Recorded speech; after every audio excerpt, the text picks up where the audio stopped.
Dobrodošli u našu kompilaciju vesti. Danas ćemo vas provesti kroz najvažnije teme iz Evrope i Italije, od politike i ekonomije do sporta i zabave. Prva vest otkriva malo poznat sporazum koji postavlja zajedničke smernice za državljanstvo u 29 evropskih zemalja. Američki državljani sa dvojnim državljanstvom u Evropi izjavljuju da bi se odrekli američkih pasoša, osjećajući se otuđeno zbog političkih dešavanja. U Italiji Melonina božićna sajamska tradicija i nacionalistička politika idu ruku pod ruku, dok se visoka umetnost susreće sa narodnim kalendarom. Kriptofirma Tether je pokušala da preuzme italijanskog fudbalskog giganta Juventus, ali je brzo odbijena od strane glavnog akcionara. Sljedeće godine noćni voz će povezati Milano sa Briselom i Amsterdamom, nudeći ekološki prihvatljiv način putovanja. Novinari poznatog italijanskog dnevnika La Repubblica štrajkuju zbog predložene prodaje novina grčkom brodovlasniku.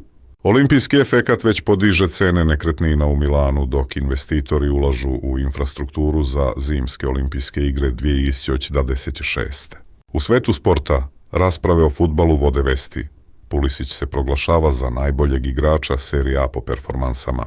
Bivši branić Milana, Thiago Silva, otkriva svoju želju da postane trener i da vodi sve timove za koje je igrao. Sassuolo dolazi na San Siro u odličnoj formi, što predstavlja ozbiljan izazov za Milanu na dolazećem meču.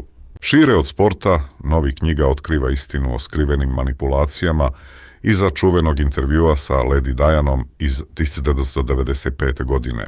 Poljoprivredno zemljište postaje novi hit investicija, dok se pitanje učešća transatletkinja na olimpijadi 2028. intenzivno raspravlja. U doba eSIM kartica, najpopularnije destinacije za 2025. su SAD, Japan i Tajland, praćeni Egiptom i Velikom Britanijom.